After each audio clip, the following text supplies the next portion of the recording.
Flag Breakdown Response sponsors the ITV National Weather.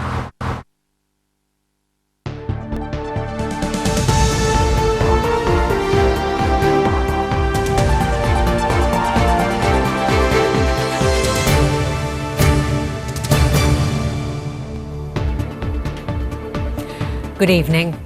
Neighbours have described two sisters who died as little princesses. Lily and Shelley Wu were walking to Handsworth Park with their mother and two older children on Sunday when a car hit them as they crossed a road. Their head teacher said she will hold them in her heart forever. Gareth Owen reports. Shelley and Lily.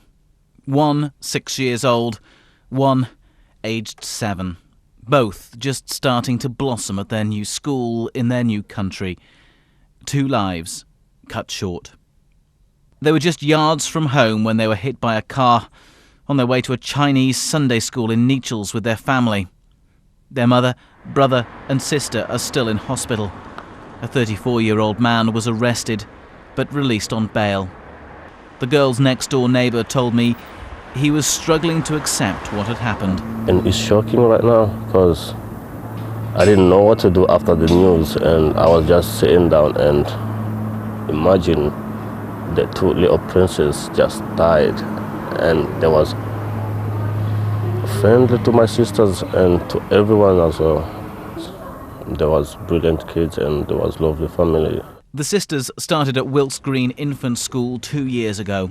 They were learning English quickly, making new friends, and winning the hearts of their teachers. The children were super. We will remember them forever. We're going to hold them in our hearts and pay tribute to the family and try everything we can to support the family get through this. But as well as grief here today, there is anger. Every time it's a very, very speed, very fast. I think 50 or 60 speed is not good. That's why every time it's crossed the children, he go to the park as well. Locals say this junction is simply dangerous. And you can see what they mean. Grove Lane is a really busy route cutting right through the middle of Handsworth. We're at the top of a blind hill here.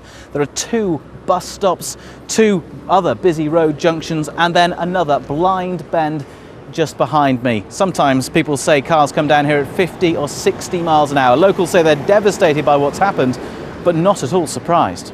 In a statement, Birmingham City Council says, "Our thoughts are with the family and local community at this very sad time, and naturally we will listen to concerns from residents and their ward councillors. There is currently an ongoing police investigation into this tragic incident, and it would be inappropriate to comment further at this stage." The councillor who represents the area says he's already listening. He spent this morning talking to highways bosses. We've lost two very young innocent lives. We've got 3 people in hospital, one of whom is also fighting for her life. We will not brush this under the carpet. We've already had meetings. We'd love to make changes to that overnight, but we've got to wait for the initial police inquiries. I can't suggest the changes that are required there because we're going to rely on professionals to come in whose day job it is to look at this particular site and see what needs addressing here. This is a close community. Everyone is in grief. People have started taking envelopes with donations to the girls' school. One man brought in £200. Classmates offer their own unique tributes. Gareth Owen, ITV News, Handsworth. And we have more on this story on our website, including details of an online fundraising appeal for the family. To see that, go to itv.com/central. An inquest has heard that 3 soldiers who died on an SAS selection march lay unconscious on a mountain for up to 2 hours before help arrived. A commanding officer told the inquest that he was in charge of monitoring the tracking devices of 78 candidates. Lance Corporal Craig Roberts, Corporal James Dunsby and Lance Corporal Edward Mayer collapsed on an exercise in Wales in 2013. One of the victims of the Alton Towers roller coaster crash has been discharged from hospital. Joe Pugh shattered both his knees when 2 carriages collided on the Smiler ride earlier this month. His girlfriend, Leah Washington, had to have her leg amputated. A total of 16 people were injured in the crash. The theme park in Staffordshire has confirmed all those injured will get compensation. Coventry City Council is to invite David Cameron to move the government to the city while repairs are done to the Houses of Parliament. The council will suggest that moving the government temporarily to purpose-built buildings in Friargate will cut repair time to just 6 years and save billions of pounds for taxpayers. A list of historic buildings that need urgent repair or regeneration has been released by the campaign group Save Britain's Heritage. Among them is this 19th century toll house in Smethwick. Its owners, Sandwell Council, say they want to see it brought back to use and are looking to market the building later in the year. The Smethwick Toll House was built in about 1820 to service the Birmingham, Wolverhampton, Dudley Turnpike, and it's a really charming little building with 2 stories, tiny little front door, and on the front there's a panel that would have been used to display the charges for the toll road. It needs a great deal of work doing to it, and once that was done, you can picture any number of local businesses going in there and finding themselves suddenly with a business address that is the local landmark. High street retailer John Lewis says it's confident that its first ever store in Birmingham will be its most innovative yet and will open on time. The builders have moved inside ahead of a September opening date. Our reporter Stacey Foster has had a look around. £35 million of investment starting to take shape. 200 people are on site every day to get the first ever John Lewis in Birmingham ready and open on time. It's still very much a work in progress, but this John Lewis store will be one of the biggest outside of London, and in 3 months' time it'll be able to cope with around 4,000 shoppers at any one time. This is the 4th floor. It'll be home to the restaurant and hundreds of TVs and electrical items. The contractors are doing very, very well. The floors, the ceilings, the walls are all complete. But as you can see, there's still lots to do before they then hand over to my team to make the shop turn from an empty shop into one of the best retail spaces worldwide is our ambition. So it's going to be really kind of urban, really edgy. And when the store opens, Lisa Williams is in charge.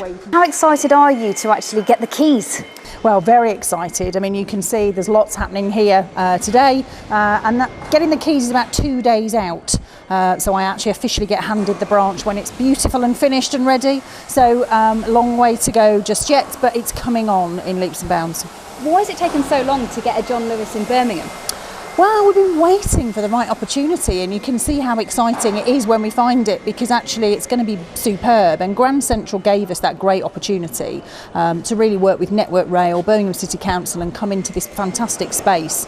Work started to build the store back in 2012. It sits on top of the newly revamped New Street station and is part of the Grand Central development of 60 shops and restaurants, which all need staff.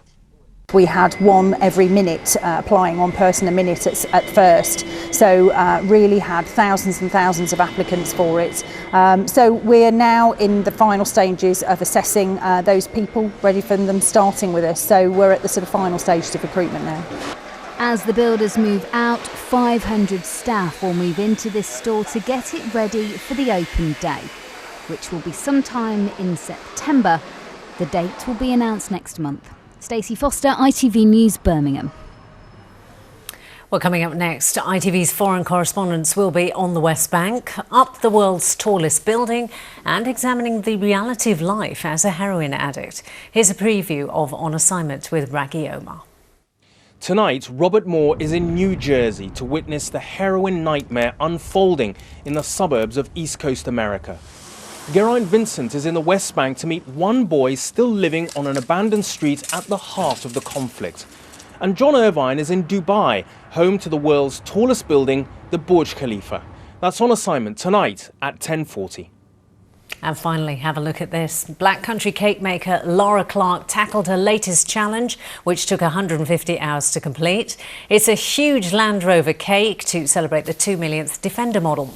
Now, it weighed 600 kilograms, had to be delivered by forklift truck and fed 2,000 people. It contained 50 kilograms of buttercream and 20 kilograms of ganache. A true masterpiece. Now, though, let's get the weather forecast from Lucy Kite. Hello again. Well, we've got some very high temperatures to come over the next couple of days, and it's going to feel very humid by Thursday as well. But a bit of rain in the forecast. It's heading our way from the west, and it's going to hit northern parts of our region later on tomorrow afternoon and into tomorrow night. It won't be too dramatic though. Most places staying dry tomorrow and dry tonight, and very mild too. Temperatures in double figures. So this is how we start tomorrow. Lots of glorious sunshine through the morning. Just the chance of a few spots of rain later on in the afternoon in parts of Staffordshire. Temperatures tomorrow reaching 20 or 21 degrees Celsius, 2170 in Fahrenheit, and it's going to start feeling very muggy and humid. That will increase on Thursday. That's going to be the warmest day of the week until we see some rain on Friday and temperatures dip slightly. I'll see you later. Bye-bye.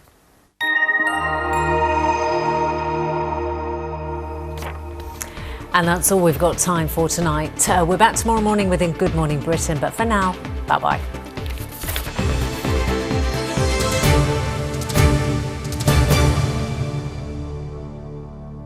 There's nothing to be said for the loss of a husband, a father. I know you know things about my husband.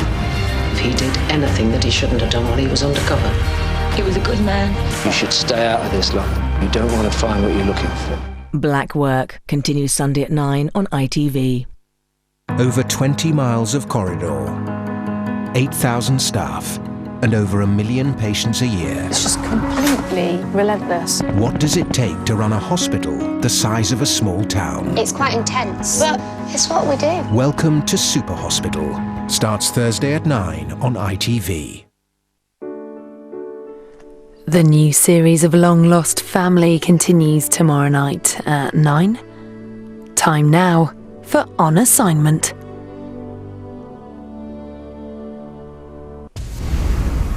Tonight, Robert Moore travels to the east coast of America to meet the young generation hooked on heroin. You're a proud person. You have self-worth. You have pride. self-respect.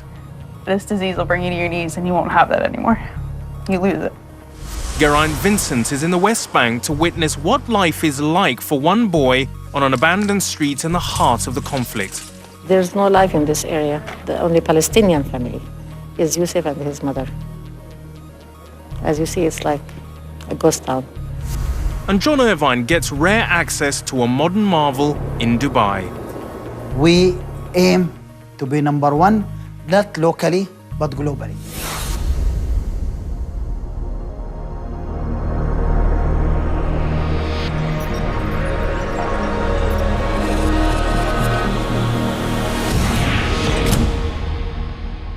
Good evening and welcome to On Assignment. Heroin is making a comeback in America where fatal overdoses have almost tripled in 3 years. As purer, more affordable forms of the drug flood the east coast of America, the young generations already hooked on prescription opiates have turned to this substitute to fuel their addiction. Robert Moore is in New Jersey to witness the nightmare that is unfolding in American suburbs. This report contains images of needles that some may find distressing. For the addicts, it's a relentless game of cat and mouse. They are driven by desperation,